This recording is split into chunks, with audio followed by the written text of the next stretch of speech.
லூக்கா சுவிசேஷம் 3ஆம் அதிகாரத்தின் 16ஆம் வசனத்தை படிப்போம். Luke chapter 3 verse 16. లూకా సువార్త 3వ అధ్యాయము 16వ వాక్యము. யோவான் எல்லாருக்கும் பிரதித்திரமாக நான் ஜலத்தினால் உங்களுக்கு ஞானஸ்தானம் கொடுக்கிறேன், என்னிலும் வல்லவர் ஒருவர் வருகிறார், அவருடைய பாதரட்சைகளின் வாரை அவிழ்க்கிறதற்கும் நான் பாத்திரன் அல்ல, அவர் பரிசுத்த ஆவியினாலும் அக்கினியினாலும் உங்களுக்கு ஞானஸ்தானம் கொடுப்பார். John answered, saying unto them all, I indeed baptize you with water, but one mightier than I cometh, the latchet of whose shoes I am not worthy to unloose. He shall baptize you with the Holy Ghost and with fire. యోహాను నేను నీళ్ళలో మీకు baptism ఇచ్చుచున్నాను, అయితే నాకంటే శక్తిమంతుడు ఒకడు వచ్చుచున్నాడు, ఆయన చెప్పుల వారును ఇప్పుటకు నేను పాత్రుడును కాను, ఆయన పరిశుద్ధాత్మలోను అగ్నితోను మీకు బాప్టిజం ఇచ్చును. യോഹന്നാൻ എല്ലാവരോടും ഉത്തരം പറഞ്ഞത്, ഞാൻ നിങ്ങളെ വെള്ളം കൊണ്ട് സ്നാനം കഴിപ്പിക്കുന്നു, എന്നാൽ എന്നിലും ബലവാനായവൻ വരുന്നു, അവന്റെ ചെരുപ്പിന്റെ വാറഴിപ്പാൻ ഞാൻ യോഗ്യനല്ല, അവൻ നിങ്ങളെ പരിശുദ്ധാത്മാവ് കൊണ്ടും തീ കൊണ്ടും സ്നാനം കഴിപ്പിക്കും. கர்த்தருக்கு மகிமை உண்டாவதாக. Glory be to the name of the Lord. దేవునికి మహిమ కలుగును గాక. வாசித்த வேத பகுதியிலே ஆண்டவராக இயேசு கிறிஸ்து வல்லவர் என்று யோவான் ஸ்நானகன் சொல்லுகிறதை நாம் பார்க்கிறோம். In the Bible portion that we read, we see that John had proclaimed that Jesus was mighty. చదివినటువంటి వేదవాక్యమునందు బాప్తిస్మం ఇచ్చినటువంటి యోహాను ప్రభుని యేసుక్రీస్తు శక్తిమంతుడని చెప్పిరి. இந்த அதிகாரத்தின் 8ஆம் வசனத்திலே பிதாவாகிய தேவனை குறித்தும் அவர் வல்லவர் என்று சொல்லப்பட்டிருக்கிறது. In the 8th verse of the same chapter, we also see that he calls the Father mighty. ఈ యొక్క అధ్యాయం యొక్క 8వ వాక్యమందు కూడా తండ్రి అయినటువంటి దేవుడు శక్తిమంతుడని చెప్పబడెను. பிதாவாகிய தேவன் வல்லவராக இருக்கிறது போல குமாரனாகிய ஆண்டவராகிய இயேசு கிறிஸ்துவும் அவர் வல்லவராகவே இருக்கிறார். Just as God the Father is mighty, the Son Jesus Christ is also mighty. తండ్రి అయిన దేవుడు శక్తిమంతుడిగా ఉండినట్లుగా ప్రభుని యేసుక్రీస్తు కూడా శక్తిమంతుడిగానే ఉన్నారు. வெளிப்படுத்தல் 1ஆம் அதிகாரத்தின் 8ஆம் வசனத்திலே அவர் வருகிறவராகிய சர்வ வல்லமையுள்ள தேவன் என்று நாம் அவரை குறித்து படிக்கிறோம். In Revelation chapter 1 verse 8, we see that he is the mighty one who is yet to come. ప్రకటన గ్రంథము 1వ అధ్యాయము 8వ వాక్యమందు రాబోవునటువంటి సర్వశక్తిగల దేవుడని చదువుచున్నాము. அவர் இருக்கிறவர், இருந்தவர், வருகிறவருமாகிய சர்வ வல்லவர். Which is, which was, and which is to come, the Almighty. ఆయన వర్తమాన భూత భవిష్యత్ కాలంలో ఉండువాడు. ஆண்டவராகிய இயேசு கிறிஸ்து சொல்லும் பொழுது சகல அதிகாரமும் தனக்கு கொடுக்கப்பட்டிருக்கிறதாகவே அவர் சொன்னார். When Jesus Christ said this, he said, all power has been given to me. ప్రభుని యేసుక్రీస్తు తన్ను గురించి చెప్పినప్పుడు తనకు సమస్త అధికారము ఇవ్వబడినట్లుగా చెప్పిరి.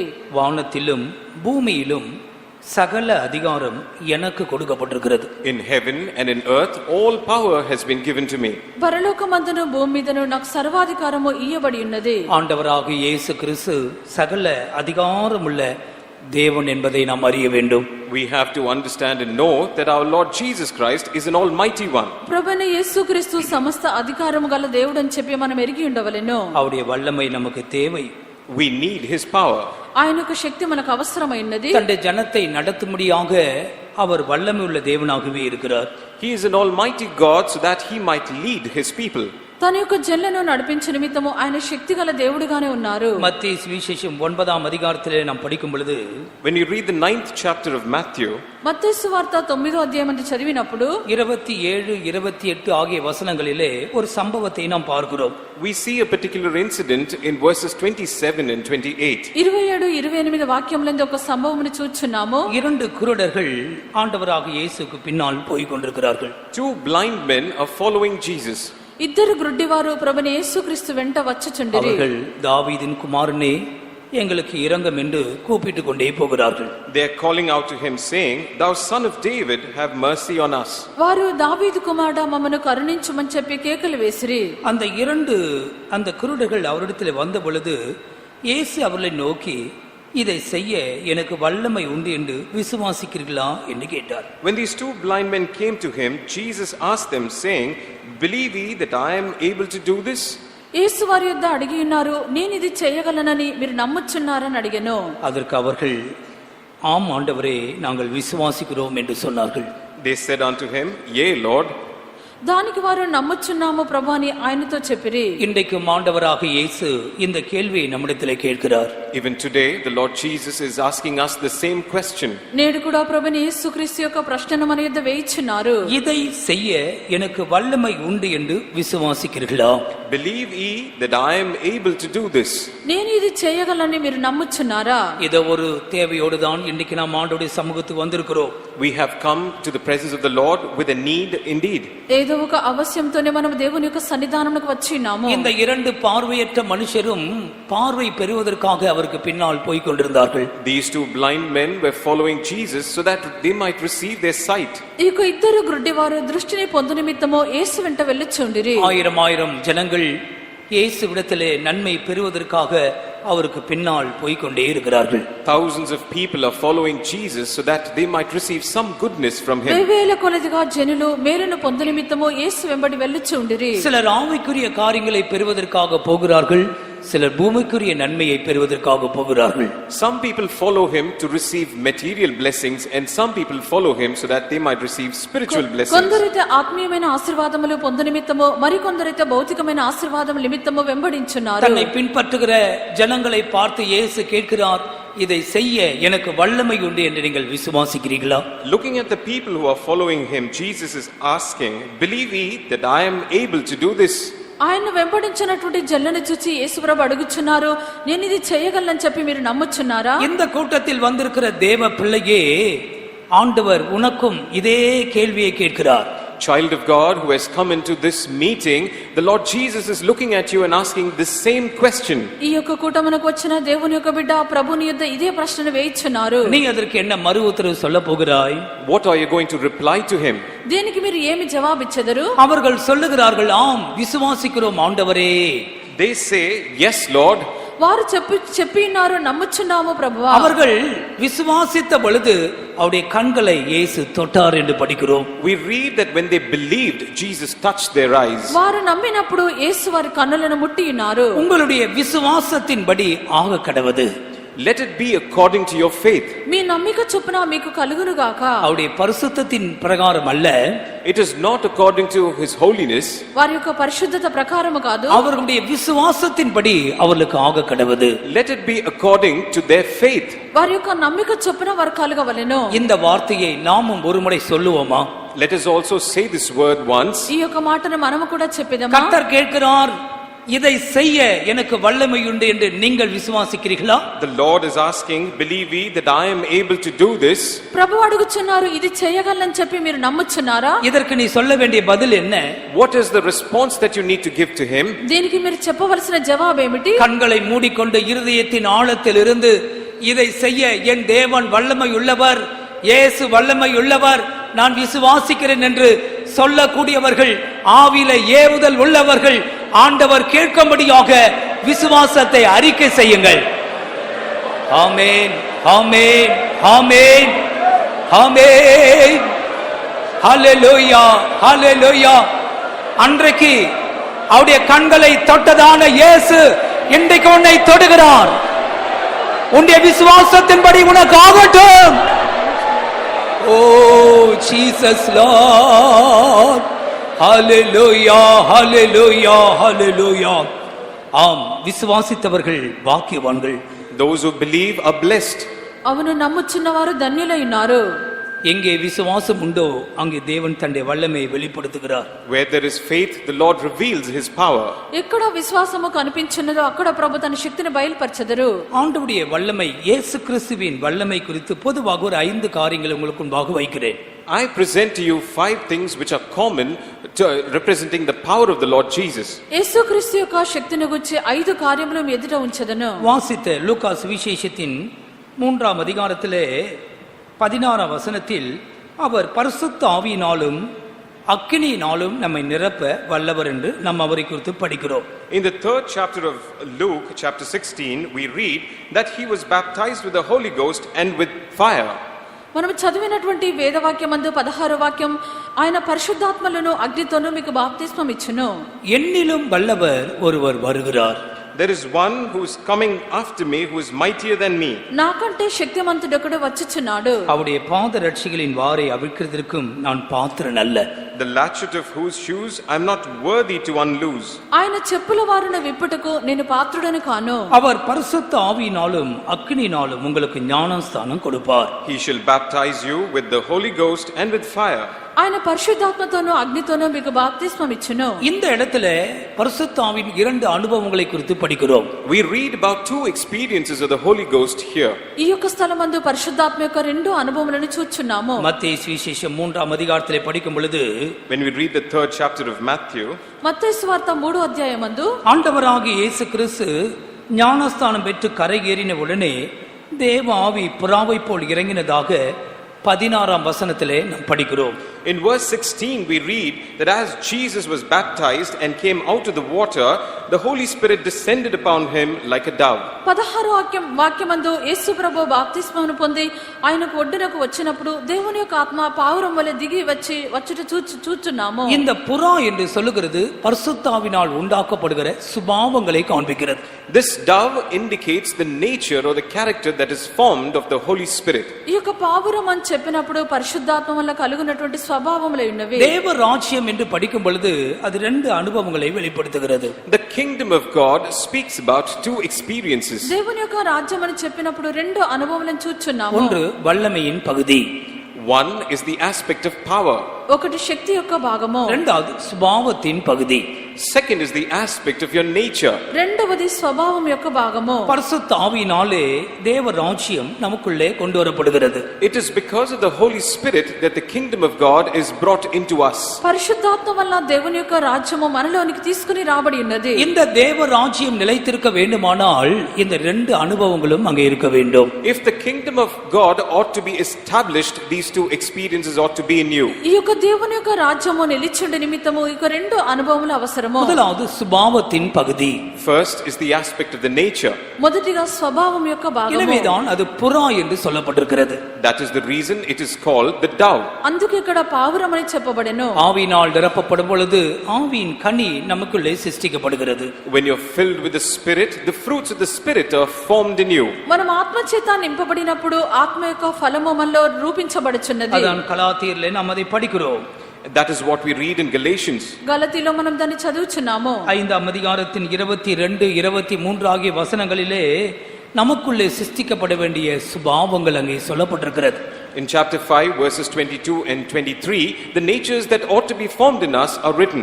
5వ అధ్యాయము 22, 23 వాక్యములందు మళ్ళీ సృష్టింపబడినటువంటి స్వభావముల గురించి చెప్పబడి ఉన్నది. அன்பு, சந்தோஷம், சமாதானம், நீடிய பொறுமை, தயவு, நற்குணம், விசுவாசம், சாந்தம், இச்சையடக்கம், இது எல்லாம் ஆவியின் கனியாக இருக்கிறது. Love, joy, peace, long suffering, gentleness, goodness, faith, meekness, temperance, all these are fruits of the Spirit. ప్రేమ, సంతోషము, సమాధానము, దీర్ఘశాంతము, దయాళుత్వము, మంచితనము, విశ్వాసము, సాత్వికము, ఆశానిగ్రహము, ఇవన్నీ ఆత్మ ఫలమై ఉన్నవి. ஒரு மனுஷன் பரிசுத்த ஆவியினால் நிரப்பப்படும் பொழுது இத்தனை சுபாவங்களும் அவனுக்குள்ளே கொண்டு வரப்படுகிறது. When a man is filled with the Holy Spirit, all these fruits are formed in him. ఒక వ్యక్తి పరిశుద్ధాత్మతో నింపబడినప్పుడు ఇన్ని స్వభావములు అతనిలోనికి తేబడుచున్నవి. இதுதான் ஆவியினாலே பிழைத்திருக்கிற அனுபவம். This is the experience of living by the Spirit. ఇది ఆత్మ వల్ల జీవింప చేయబడినటువంటి అనుభవమై ఉన్నది. ஆவிக்கு ஏற்றபடி நடக்கிற அனுபவம். 25ஆம் வசனத்திலே இதை நாம் படிக்கிறோம். We read in verse 25 that this is also the experience of walking in the Spirit. ఆత్మను అనుసరించే క్రమముగా నడుచునటువంటి అనుభవము 25వ వాక్యము. பரிசுத்த ஆவி பெறாதவர்கள் இந்த அபிஷேகத்தை சீக்கிரமாக பெற்றுக்கொள்ள வேண்டும். Those who have not yet received the Holy Spirit, you have to receive this anointing. పరిశుద్ధాత్మ లేనటువంటి వారు యొక్క అభిషేకమును త్వరగా పొందుకొనవలెను. சிலர் பரிசுத்த ஆவி பெற்றிருக்கிறார்கள், ஆனால் சுபாவத்திலே ஒரு வளர்ச்சி இல்லாமலே இருக்கிறது. Some people have received the Holy Spirit and the anointing, but there is no growth in the nature. కొందరు పరిశుద్ధాత్మను పొంది ఉన్నారు, అయితే స్వభావం నందు ఎదుగుదల లేదు. தெய்வத்துக்கு மகிமை உண்டாகட்டும். Glory be to the Lord. దేవునికి మహిమ కలుగును గాక. அதே நேரத்திலே இந்த மத்தேயு சுவிசேஷம் 3:11 அக்கினியினால் கொடுக்கப்படுகிற ஞானஸ்தானத்தை குறித்து நாம் படிக்கிறோம். At the same time, in Matthew 3:11, we read about the anointing that is given of fire. మత్తయి సువార్త 3:11 వాక్యమందు అగ్నిలో ఇవ్వబడినటువంటి బాప్తిస్మను గురించి చూచున్నాము. இந்த అగ్ని என்று சொல்லுகிறது பரிசுத்தாவினால் உண்டாகிறதான வல்லமையை காண்பிக்கிறது. This fire indicates the power that comes out of the Holy Spirit. ఈ యొక్క అగ్ని అని చెప్పినప్పుడు పరిశుద్ధాత్మ యొక్క శక్తి అయి ఉన్నది. பரிசுத்தாவினால் நிரப்பப்படும் பொழுது ஒரு வல்லமை நமக்குள்ளே உண்டாகிறது. When we are filled with the Holy Spirit, there is a power that is formed in us. పరిశుద్ధాత్మతో మనము నింపబడినప్పుడు ఒక శక్తి మనలో కలుగుచున్నది. பரிசுத்த ஆவி உங்களிடத்தில் வரும் பொழுது நீங்கள் பலன் அடைவீர்கள். When the Holy Spirit would have come upon you, you will receive power. పరిశుద్ధాత్మ మీ మీదకి వచ్చినప్పుడు మీరు శక్తి నొందెదరు. எபேசியர் 3:16 எபேசியர் 3:16 In Ephesians 3:16, ఎఫెసీ 3:15 వాక్యమందు நீங்கள் அவருடைய ஆவியினாலே உள்ளான மனுஷனில் வல்லமையாய் பலப்பட வேண்டும். through the power that comes on you, the inner man will have to be strengthened. మీరు అంతరంగ పురుషునియందు శక్తి కలిగి ఆయన ఆత్మ వల్ల బలపరచబడినట్లు தெய்வத்துக்கு மகிமை உண்டாகட்டும். Glory be to the Lord. దేవునికి మహిమ కలుగును గాక. பரிசுத்த ஆவியினால் நிரப்பப்படும் பொழுது உள்ளான மனுஷன் வல்லமையாக பலன் அடைகிறது. When the Holy Spirit comes upon you, the inner man will be strengthened. పరిశుద్ధాత్మ చేత నింపబడినప్పుడు అంతరంగ పురుషుడు బలపరచబడుచున్నాడు. இந்த வல்லமை தான் பிரியமானவர்களே சத்துருவை எதிர்த்து நிற்கிற வல்லமையாக இருக்கிறது. This indeed is the power that will oppose the enemy. ప్రియులారా, ఈ యొక్క శక్తియే శత్రువును ఎదిరించి నిలిచినటువంటి శక్తి. கர்த்தருக்கு காத்திருக்கிறவர்களோ புது பலன் அடைவார்கள். Those who wait in the Lord, their strength will be renewed. యెహోవా కొరకు కనిపెట్టువారు నూతన బలమును పొందెదరు. எனவேதான் யோவான் ஸ்நானகன் சொல்லுகிறான், அவர் பரிசுத்த ஆவியினாலும் அக்கினியினாலும் உங்களுக்கு ஞானஸ்தானம் கொடுப்பார். And that is the reason John the Baptist says, he will baptize you with the Holy Ghost and with fire. అందుచేతనే బాప్తిస్మం ఇచ్చినటువంటి యోహాను చెప్పుచున్నాడు, ఆయన పరిశుద్ధాత్మతోను మీకు అగ్నితోను బాప్తిస్మం ఇచ్చును. ஏன் இந்த அபிஷேகத்தை பெற்றுக்கொள்ள வேண்டும்? Why should we receive this anointing? ఎందుకు ఈ యొక్క అభిషేకమును పొందుకొనవలెను? இந்த அபிஷேகத்தை பெற்றுக்கொண்டவர்கள் ஆவியினாலே பிறக்கிறார்கள். Because those who receive this anointing are born of the Spirit. ఈ యొక్క అభిషేకమును పొందినటువంటి వారు ఆత్మ చేత జన్మింపబడుచున్నారు. ஆவியினாலே பிறந்தவர்கள் தான் தேவனுடைய ராஜ்யத்துக்குள்ளே பிரவேசிக்க போகிறார்கள். It is those who are born of the Spirit who will enter into the kingdom of God. ఆత్మ వల్ల జన్మించబడినటువంటి వారే దేవుని యొక్క రాజ్యమందు ప్రవేశించెదరు. இதற்கு ஒரு வெளியரங்கமான அடையாளங்கள் தான் அந்நிய பாஷைகளை பேசுதல். The outwardly manifestation of this is the speaking in tongues. ఈ యొక్క బాహ్యముగా కనిపించినటువంటి సూచనే అన్య భాషలు మాట్లాడుట. எனவே நாம் கூடி வருகிறது மாத்திரமல்ல, பரிசுத்த ஆவியினாலும் அக்கினியினாலும் ஞானஸ்தானம் பண்ணப்பட வேண்டும். Therefore, it is not just sufficient if we all gather together, but we need to have the anointing of the Holy Ghost and with fire. మనము సమకూడి వచ్చుట మాత్రమే కాదు, పరిశుద్ధాత్మతోను అగ్నితోను బాప్తిస్మమును పొందవలెను. எங்கே பரிசுத்த ஆவியானவர் இருக்கிறாரோ அங்கே பாவத்தை குறித்தும் நீதியை குறித்தும் அவர் கண்டித்து உணர்த்துகிறார். Where there is the Holy Spirit, he will continue to convict about sin. ఎక్కడ పరిశుద్ధాత్మ దేవుడు కనిపించున్నాడో అక్కడ నీతిని గురించి పాపమును గురించి ఆయన గ్రహింపు కలుగజేయును. எங்கே பரிசுத்த ஆவியானவர் கிரியை செய்கிறாரோ அங்கே விடுதலை உண்டு என்று வேதம் சொல்லுகிறது. The word of God says, where there is Holy Spirit and the working of the Holy Spirit, there is deliverance. ఎక్కడ పరిశుద్ధాత్మ క్రియ చేయునో అక్కడ విడుదల ఉన్నది. எங்கே பரிசுத்த ஆவியானவர் கிரியை செய்கிறாரோ அங்கே பரிசுத்தம் உண்டாக்கப்படுகிறது. Where the Holy Spirit works, there is holiness. పరిశుద్ధాత్మ ఎక్కడ క్రియ చేయుచున్నారో అక్కడ పరిశుద్ధత కలదు. ஆண்டவருக்கு மகிமை உண்டாகட்டும். Glory be to the Lord. ప్రభుకు మహిమ కలుగును గాక. இந்த அனுபவத்தை பெறும்படி நாம் ஆண்டவரிடத்திலேயே கேட்க வேண்டும். We have to ask of the Lord so that we might receive this experience. ఈ యొక్క అనుభవ ప్రకారం మనం ప్రభు యొద్ద అడగవలెను. தம்மிடத்தில் கேட்கிறவர்களுக்கு பரிசுத்த ஆவியை கொடுப்பது அதிக நிச்சயம் அல்லவா என்று வேதத்திலே படிக்கிறோம். We read in the word of God that for those who ask, it is definite that they will receive the Holy Spirit. తన యొద్ద అడుగునటువంటి వారికి పరిశుద్ధాత్మను ఎంతో నిశ్చయముగా ఇచ్చునని చదువుచున్నాము. கேட்கிற எவனும் பெற்றுக்கொள்கிறான். All those who ask will receive. అడుగునటువంటి ప్రతి వాడు పొందును. எனவே இந்த நாட்களிலே பரிசுத்த ஆவியின் ஒரு எழுப்புதல் உண்டாகட்டும். Therefore, let there be a revival of the Holy Spirit in these days. కావున ఈ యొక్క దినములందు పరిశుద్ధాత్మ యొక్క ఒక ఉజ్జీవము కలగవలెను. அவர் வல்லவராகவே இருக்கிறார். He is almighty. ఆయన శక్తిమంతుడు. இரண்டாவதாக Secondly, రెండవదిగా 2 தீமோத்தேயு 2 Timothy, 2 తిమోతి 1 அதிகாரத்தின் 12 வசனம். first chapter, 12th verse. మొదటి అధ్యాయము 12వ వాక్యము. அது நிமித்தம் நான் இந்த பாடுகளையும் அனுபவிக்கிறேன், ஆயினும் நான் வெட்கப்படுகிறதில்லை. ஏனென்றால் நான் விசுவாசித்திருக்கிறவர் இன்னார் என்று அறிவேன். நான் அவரிடத்தில் ஒப்பு கொடுத்ததை அவர் அந்நாள் வரைக்கும் காத்து கொள்ள வல்லவராய் இருக்கிறார் என்று நிச்சயித்து இருக்கிறேன். For the which cause I also suffer these things, nevertheless I am not ashamed, for I know whom I have believed, and I am persuaded that he is able to keep that which I have committed unto him against that day. இங்கே பரிசுத்த பவுல் தன்னுடைய விசுவாச அறிக்கை குறித்து பேசுகிறார். Here, Paul the Apostle speaks about his confession of the faith. ఇక్కడ పరిశుద్ధ పౌలు తన యొక్క విశ్వాసం యొక్క ఒప్పుకోలు గురించి చెప్పిరి. இந்த ஊழியத்தின் நிமித்தம் அவருக்கு அந்த பாடுகளை குறித்து பேசுகிறார். He speaks about the sufferings that had come to him ఈ యొక్క because of this ministry. సేవ నిమిత్తం ఆయన కలిగిన శ్రమలను గురించి చెప్పిరి. நான் இந்த பாடுகளை அனுபவிக்கிறேன் என்று சொல்லுகிறார். He said, I experienced these sufferings. నేను ఈ యొక్క శ్రమలను అనుభవించుచున్నాను. ஆயினும் நான் வெட்கப்படுகிறதில்லை. Nevertheless, I am not ashamed. కానీ నేను సిగ్గునందను. ஏனென்றால் நான் விசுவாசித்திருக்கிறவர் இன்னார் என்று நான் அறிவேன். For I know whom I have believed. ఎందుకనగా నేను నమ్మిన వాణ్ణి ఎరుగుదును. நான் அவரிடத்தில் ஒப்பு கொடுத்ததை அவர் அந்நாள் வரைக்கும் காத்துக்கொள்ள வல்லவராயிருக்கிறார். I am persuaded that he is able to keep that which I have committed unto him against that day. నేను ఆయనకు అప్పగించిన దాన్ని రాబోచున్న దినం వరకు ఆయన కాపాడగలడు. நாம் விசுவாசித்திருக்கிறவர் இன்னார் என்று நாமும் அறிய வேண்டும். We also ought to believe and know whom we have believed. మనం నమ్మినటువంటి వాణ్ణి మనం ఎరిగి ఉండవలెను. நம்முடைய விசுவாசத்துக்கு ஒரு வளர்ச்சி உண்டு பிரியமானவர்களே. There is a growth for our belief. మన యొక్క నమ్మకమునకు ఒక ఎదుగుదల కలదు. ஆண்டவரை விசுவாசித்திருக்கிறவர்கள் தங்களுக்குரிய எல்லாவற்றையும் ஆண்டவருக்கே ஒப்பு கொடுப்பார்கள். Those who believe in the Lord will have committed all of those things that belong to them into the hands of the Lord. ప్రభునందు ఎవరైతే నమ్మిక ఉంచినారో నమ్మినటువంటి దేవుని యొద్ద అన్ని అప్పగించెదరు. ஆதியாகமம் 39ஆம் அதிகாரத்தின் யோசேப்புடைய வாழ்க்கை குறித்து நாம் படிக்கிறோம். We read about the life of Joseph in Genesis chapter 31. ఆదికాండము 31వ అధ్యాయమందు యోసేపు యొక్క జీవితంను చూచున్నాము. அவன் சிறுவனாய் இருந்த பொழுது எகிப்துக்கு கொண்டு போகப்பட்டான். When he was yet a small boy, he was taken to Egypt. అతడు చిన్నవాడుగా ఉండినప్పుడు ఐగుప్తునకు తీసుకుని పోబడెను. அவன் போர்த்திபாவுடைய வீட்டுக்குள் இருந்தான் என்று முதலாம் வசனத்திலே படிக்கிறோம். In the first verse we read that he was admitted into the house of Potiphar. 39వ అధ్యాయం మొదటి వాక్యమందు అతడు పోతీఫరు యొక్క ఇంటిలో ఉండెను. கர்த்தர் இந்த யோசேப்போடு கூட இருந்தார். The Lord was with Joseph. దేవుడు యోసేపుతో కూడా ఉండెను. அவன் காரிய சித்தி உள்ளவனாய் இருந்தான். 39:2 அவன் காரிய சித்தி உள்ளவனானான் என்று படிக்கிறோம். In chapter 39 verse 2 it is said that he was sharp in all those things that he did. 39వ అధ్యాయం 2వ వాక్యమందు అతడు వర్ధిల్లుచు ఉండెను. இவனுடைய வாழ்க்கையை இந்த எஜமான் உற்று கவனித்துக் கொண்டே இருந்தான்.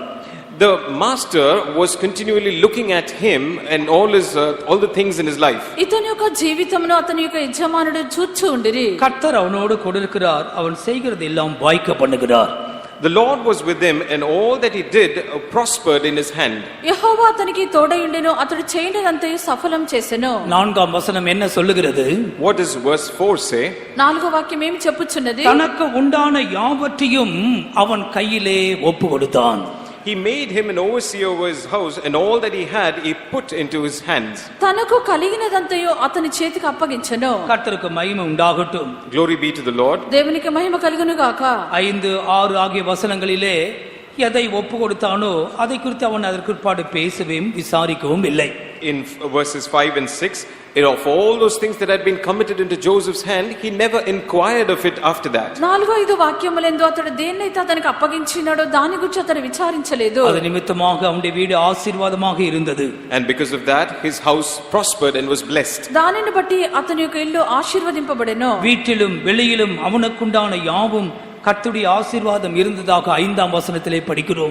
In verse 5 we read that the things that were in the house and out of the house, all things were blessed of the Lord.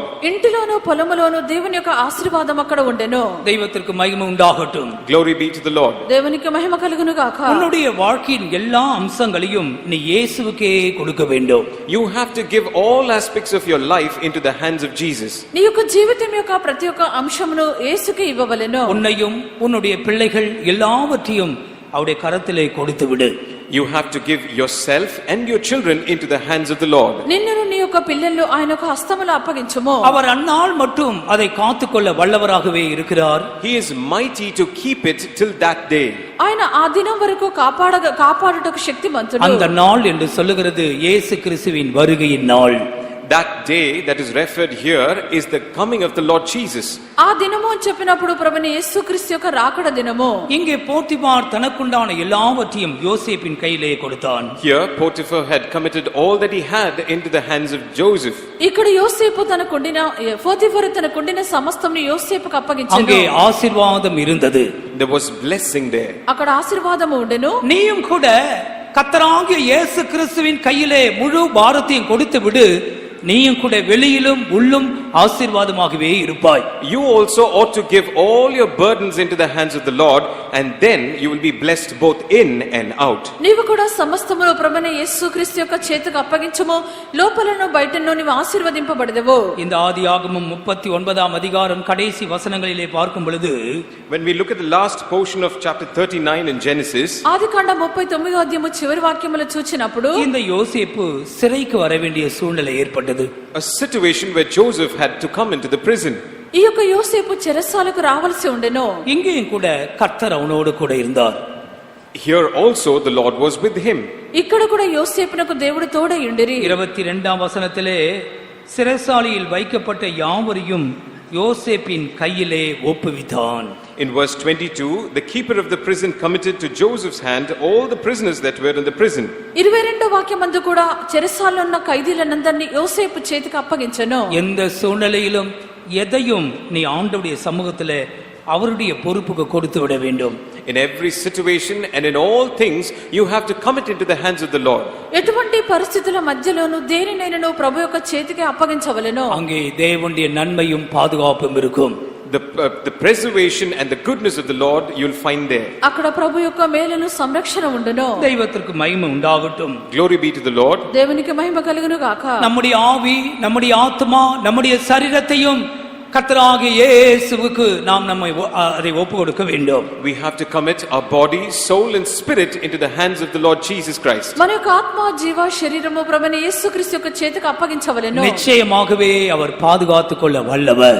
He is definitely able to preserve. నిశ్చయముగా ఆయన కాపాడటకు శక్తిమంతుడు. அவருடைய கையிலிருந்து யாரும் நம்மை பிரித்துக் கொள்ள முடியாது. Nobody will be able to pluck us out of his hands. ఆయన యొక్క చేతి నుండి ఎవరు కూడా మనల్ని అపహరించలేరు. நல்ல மேய்ப்பன் தன் ஆடுகளுக்காக ஜீவனை கொடுத்தது போல நம்மை பாதுகாக்கிற ஒரு தேவன் நமக்கு இருக்கிறார். Just as a good shepherd lays down his life for the sheep, the Lord Jesus is able to preserve us. మంచి కాపరి తన యొక్క గొర్రెల నిమిత్తము ప్రాణం పెట్టినట్లుగా మనల్ని కాపాడనటువంటి కాపరిగా ఆయన ఉన్నారు. மூன்றாவது விஷயம், Third aspect, మూడవ విషయము எபிரேயர் 2ஆம் அதிகாரம் 18ஆம் வசனம். Hebrews chapter 2 verse 18. హెబ్రీ 2వ అధ్యాయము 18వ వాక్యము. ஆதலால் அவர் தாமே சோதிக்கப்பட்டு பாடுபட்டதினாலே அவர் சோதிக்கப்படுகிறவர்களுக்கு உதவி செய்ய வல்லவராய் இருக்கிறார். In that he himself had suffered being tempted, he is able to succor them that are tempted. இங்க நாம் என்ன படிக்கிறோம்? What do we read here?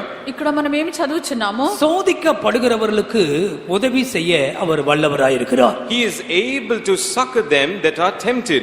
శోధింపబడు వారికి సహాయం చేయగలవాడు. அவர் எப்படி சோதிக்கப்பட்டார்? How was he tempted? ఆయన ఎలాగన శోధించబడిరి? வேதத்துல படிக்கிறோம், அவர் தாமே சோதிக்கப்பட்டாராம். We read in the word of God, he himself was tempted. మన వాక్యమందు చదువుచున్నాము, ఆయనే శోధింపబడిరి. பிரியமானவர்களே, கர்த்தராகிய இயேசு கிறிஸ்து சோதிக்கப்பட்டவராக இருக்கிறார். Beloved, the Lord Jesus himself was tempted. ప్రియులారా, ప్రభువైన యేసుక్రీస్తు ఆయన శోధింపబడిరి. மத்தேயு சுவிசேஷம் 4ஆம் அதிகாரத்திலே அவர் பிசாசினாலே சோதிக்கப்பட்டார். In Matthew chapter 4 we read that he was tempted of the devil. మత్తయి సువార్త 4వ అధ్యాయమందు అపవాది చేత ఆయన శోధింపబడిరి. 4ஆம் அதிகாரம் 1ஆம் வசனத்தில் இயேசு பிசாசினால் சோதிக்கப்படுகிறதற்கு ஆவியானவராலே வனாந்தரத்திற்கு கொண்டு போகப்பட்டார். In the first verse of chapter 4 of Matthew, then was Jesus led up of the Spirit into the wilderness to be tempted of the devil. మత్తయి సువార్త 4వ అధ్యాయం మొదటి వాక్యమందు యేసు అపవాది చేత శోధింపబట్టుకు ఆత్మ వల్ల అరణ్యమునకు కొనిపోబడెను. இரவும் பகலும் 40 நாள் உபவாசம் இருந்த விற்பாடு அவருக்கு பசி உண்டாயிற்று. And when he had fasted 40 days and 40 nights, he was afterward and hungered. 40 దినములు అతడు 40 దినములు 40 రాత్రులు ఉపవాసం ఉండిన పిమ్మట ఆయన ఆకలిగొనెను. இப்போது சோதனைக்காரன் அவரிடத்திலே வந்தான். The tempter had come to him now. అప్పుడు శోధకుడు ఆయన యుద్ధకు వచ్చెను. ஆண்டவராகிய இயேசு கிறிஸ்து தனக்கு வந்த எல்லா சோதனைகளிலும் அவர் ஜெயம் எடுத்தார். Our Lord Jesus Christ had to overcome all the temptations that had come against him. ప్రభువైన యేసుక్రీస్తు ఆయన కలిగిన శోధనలన్నిటి యందు ఆయన జయించినారు. நாமும் நம்முடைய வழிகளிலே நாம் சோதிக்கப்பட வேண்டியது அவசியம்.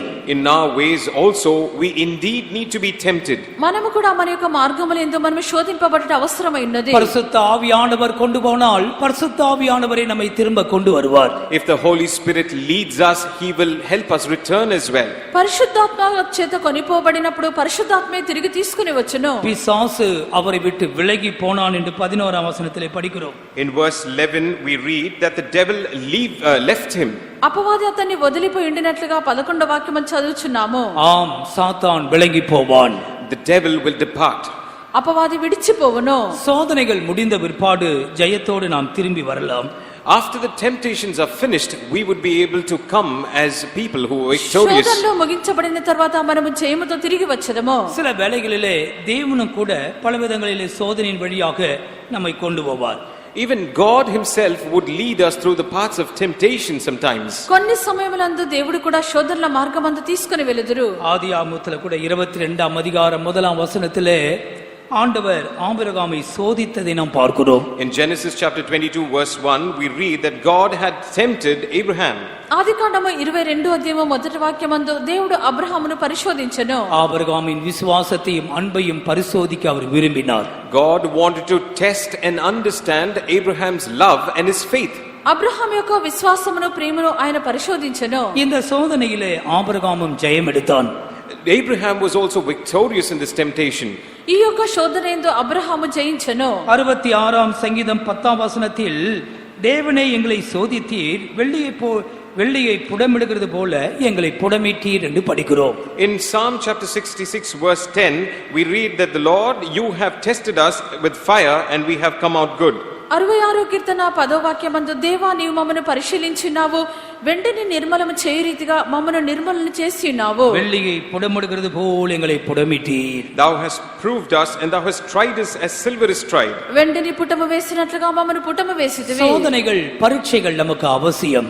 We need temptations and examinations. శోధనలు పరీక్షలు మనకు అవసరమైనవి. எந்த ஒரு மனுஷனோ சோதனை பரீட்சை இல்லாமல் அவன் தேவனுடைய மனுஷனாய் மாற முடியாது. No man can become a man of God without temptations and examinations. ఏ యొక్క వ్యక్తి కూడా శోధన పరీక్ష లేకుండా అతడు జయించలేడు. எனவேதான் ஆண்டவராகிய இயேசு கிறிஸ்து கூட பல விதங்களிலே சோதிக்கப்பட்டார். And that is the reason the Lord Jesus Christ himself was tried and tested in many ways. కావున ప్రభుని యేసుక్రీస్తు కూడా పలు రీతిలో ఆయన శోధింపబడిరి. 28ஆம் சங்கீதத்திலே இயேசு குறித்து நாம் என்ன படிக்கிறோம்? ஏசாயா 28ஆம் அதிகாரத்திலே இயேசுவை குறித்து நாம் என்ன படிக்கிறோம்? What do we read about Jesus in the 28th chapter of Isaiah? యెషయా గ్రంథము 28వ అధ్యాయమందు యేసును గురించి చదువుచున్నాము. 28ஆம் அதிகாரம் 16ஆம் வசனத்திலே அவர் அஸ்திபாரமான ஒரு கல்லாக நாம் பார்க்கிறோம். In verse 16 of chapter 28 we read that he was a foundation stone. 28వ అధ్యాయం 16వ వాక్యమందు ఆయన ఒక పునాది రాతిగా చూచున్నాము. அது பரீட்சிக்கப்பட்டதும் விலையேறப்பட்டதுமான திட அஸ்திபாரமுள்ள மூலைகள். It was a tried stone and a precious stone and became a foundation stone. ఆయన పరిశోధింపబడిన అమూల్యమైన స్థిరమైన పునాది రాయి. இப்படி சோதனையின் வழியாக போகிறது மாத்திரமல்ல, இப்படி சோதிக்கப்படுகிறவர்களுக்கு ஆண்டவராகிய இயேசு கிறிஸ்து உதவி செய்ய வல்லவராய் இருக்கிறார் என்பதுதான் நம்முடைய நம்பிக்கையாயிருக்கிறது. Our belief is that not only do we have all these trials and temptations, but in all these things the Lord Jesus Christ himself is with us. ఇలాగన శోధింపబడట మాత్రమే కాదు, శోధింపబడినటువంటి వారికి ప్రభువైన యేసుక్రీస్తు సహాయం చేయగలవాడై ఉన్నారు. தேவ பிள்ளையே, பலவிதமான சோதனையின் வழியாக நீ போய் கொண்டிருக்கிறாயா? Child of God, are you going through many trials and temptations? దేవుని యొక్క బిడ్డ పలు విధములైన శోధనల గుండా నువ్వు వెళ్ళుచున్నావా? இந்த சோதனையில் நீ ஜெயம் எடுக்கலாம், இல்லை என்றால் நீ தோற்று போகலாம். You could be victorious or you could be defeated in these trials. ఈ యొక్క శోధనలందు నువ్వు జయము పొందవచ్చును లేక అపజయమును పొందవచ్చును. உனக்கோ சோதனையில் ஜெயம் கொடுக்க ஆண்டவர் விரும்புகிறார். But the Lord desires that he might give you the victory. నీకైతే ప్రభు శోధనలో జయం ఇవ్వవాలని చెప్పి కోరుచున్నారు. எனவேதான் எபிரேயர் 2ஆம் அதிகாரம் 16ஆம் வசனத்தில் நாம் என்ன படிக்கிறோம்? What do we read in Hebrews chapter 2 verse 16?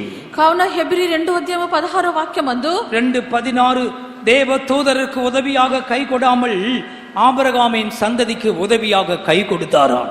For verily he took not on him the nature of angels, but he took on him the seed of Abraham.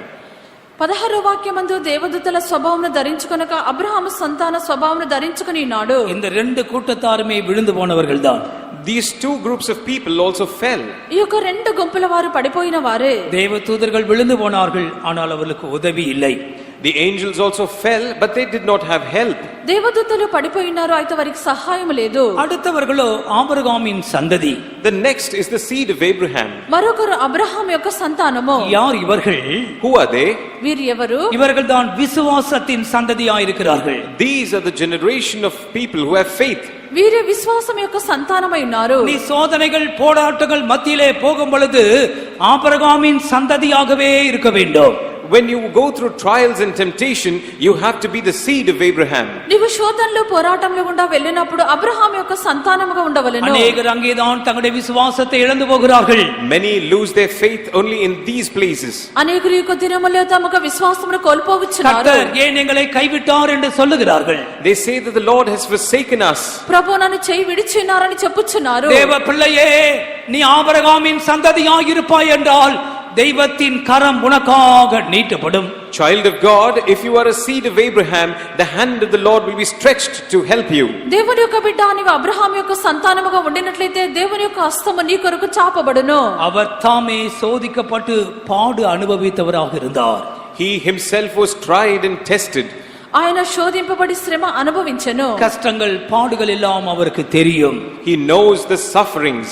కష్టములు శ్రమలు ఆయనకు తెలియను. எனவே நீ பாடு அனுபவிக்கும் பொழுது அவர் விலகி போய்விட மாட்டார். Therefore he will not depart from you and forsake you when you are suffering. కావున నీవు శ్రమ పడినప్పుడు ఆయన నిన్ను విడిచి తొలగిపోడు. அவர் உனக்கு உதவி செய்ய வல்லவராகவே இருக்கிறார். He is mighty to help you. ఆయన నీకు సహాయం చేయుటకు శక్తి இந்த గలవాడు. கூட்டத்தில் சோதனை வழியாய் போய் கொண்டிருக்கிற சகோதரர்களோ சகோதரிமார்களோ உண்டோ? Are there brothers and sisters who are going through trials and temptations here? ఈ యొక్క కుటుంబమందు శోధన మార్గము గుండా వెళ్ళుచున్న సహోదరుల సహోదరులు కలరా? எல்லாரும் அந்த சூழ்நிலையில் உன்னை கைவிட்டார்களோ? Has everybody abandoned you and forsaken you in that situation? ఈ యొక్క పరిస్థితి మధ్యలో అందరూ వదిలిపెట్టి ఉన్నారా? எல்லா வாசல்களும் உனக்கு அடைபட்டிருக்கிறதோ? Have all doors been closed for you? అన్ని ద్వారములు మూయబడి ఉన్నవా? இதோ ஆண்டவராகிய இயேசு கிறிஸ்து வல்லவராய் இருக்கிறார் என்று இன்றைக்கு ஆண்டவர் உனக்கு இந்த வார்த்தையை கொடுக்கிறார். The Lord is giving you the word today that the Lord Jesus Christ is almighty. నేడు ప్రభువైన యేసుక్రీస్తు శక్తిమంతుడని చెప్పి ఈ మాట నీకు ఇవ్వబడుచున్నది. ஒரு காரியத்தை நாம் தேவ சமூகத்திலே செய்வோம். Let us do one thing in the presence of the Lord. దేవుని సన్నిధానమందు ఒక కార్యం చేసేదము. உன்னுடைய கண்களை மூடின வண்ணமாக சோதனையின் வழித்திலே போய் கொண்டிருக்கிற தேவ பிள்ளையே, கண்களை திறக்க வேண்டாம். கண்களை மூடிக்கொண்டு உன்னுடைய வலது கரத்தை உயர்த்தி கொண்டிரு. All the children of God, close your eyes and lift up your right hand. శోధన మార్గము గుండా వెళ్ళుచున్న దేవుని యొక్క బిడ్డ నీ కన్నులు మూసుకొని నీ చేతిని పైకెత్తుము. உன் தேவன் உன் கரத்தை பார்க்கட்டும். Let the Lord see your hand. నీ యొక్క దేవుడు నీ యొక్క చేయిని చూడవలెను. தேவன் உன்னை சோதிக்கலாம். Perhaps the Lord is testing you. దేవుడే నిన్ను శోధింపవచ్చును. சாத்தான் உன்னை சோதிக்கலாம். Satan might be testing you. అపవాది నిన్ను శోధింపవచ్చును. இந்த சோதனைகள் மத்தியிலே உதவி செய்கிறதான ஒரு தேவன் உண்டு என்பதை விசுவாசிக்கும்படி இப்போது உன்னுடைய கரத்தை நீ உயர்த்தி கொண்டிருக்கிறாய். You have lifted up your hand to know that the Lord is helping you now. శోధనల మధ్యలో ప్రభు నీకు సహాయం చేయనట్లుగా నీకు చేయిని ఇప్పుడు పైకెత్తి ఉన్నావు. உன்னை அறிந்த தேவன் உன்னோடு பேசுகிறார். The God who knows you is speaking to you. నిన్ను పిలిచినటువంటి దేవుడు నీతో நீ మాట్లాడుచున్నాడు. வெட்கப்பட்டு போவதில்லை. You will not be ashamed. నీవు సిగ్గునందవు. உதவி செய்ய வல்லமையுள்ள தேவன் உன் கரத்தை பிடிக்கிறார். The God who is almighty to help you is holding your hand. సహాయం చేయుటకు శక్తిగల దేవుడు నీ చేయిని உன்னுடைய పట్టుకొని சோதனையிலே நீ ஜெயம் எடுப்பாய். You will overcome and be victorious in your నీ యొక్క trials. శోధనలో నువ్వు జయించదవు. அக்கினியில் இருந்து வெளியே வாருங்கள் என்ற சத்தத்தை நீ கேட்பாய். You will hear the voice calling you to come out of the fire. అగ్నిలో నుండి బయటికి రమ్మని స్వరమును వినెదవు. தெய்வத்தின் வல்லமை இறங்கி கொண்டிருக்கிறது. The power of the Lord is descending. దేవుని యొక్క శక్తి క్రియ చేయుచున్నది. உயிர்த்தெழுதலின் வல்லமை கிரியை செய்து கொண்டிருக்கிறது. The power of revival is working in you. పునరుత్థానపు శక్తి క్రియ చేయుచున్నది. வல்லமையுள்ள தேவன் உன்னை பலப்படுத்திக் கொண்டிருக்கிறார். The mighty God is strengthening you. సర్వశక్తిగల దేవుడు నిన్ను బలపరుచున్నారు. ஒரு 3 அல்லேலூயா சத்தமாய் சொல்லுவோமாக.